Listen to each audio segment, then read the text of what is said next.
TVK அலுவலகத்தை நோக்கி படையெடுத்து வந்த பெண்கள்.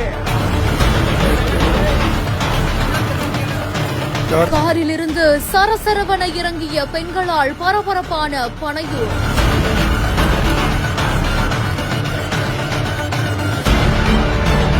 கரூர் சம்பவத்துக்கு அப்புறமா தமிழக வெற்றிக் கழக பொதுச் செயலாளர் ஆனந்தோட செயல்பாடுகள் விமர்சனத்துக்கு ஆளான நிலையில விஜய் இப்போ ஒரு அதிரடியான முடிவை எடுத்திருக்காரு. தாவேகாவுல தொண்டர் அணி, மகளிர் மற்றும் இளைஞர் அணி நிர்வாகிகளை நியமிக்காமல் ஆனந்த் இழுத்தடித்ததா புகார் எழுந்துச்சு. இந்த நிலையில தான் 28 சார்பு அணிகள் அறிவிக்கப்பட்டு நிர்வாகிகள் நியமிக்கப்படாத நிலையில முதற்கட்டமா இப்போ மாணவர் அணி, இளைஞர் அணி மற்றும் மகளிர் அணிக்கு நிர்வாகிகளை விஜய் நியமிச்சிருக்காரு. இதற்காக காலையிலேயே தமிழக வெற்றிக் கழகத்தின் அலுவலகத்துல மகளிர்கள் படையெடுத்து சென்றிருக்காங்க.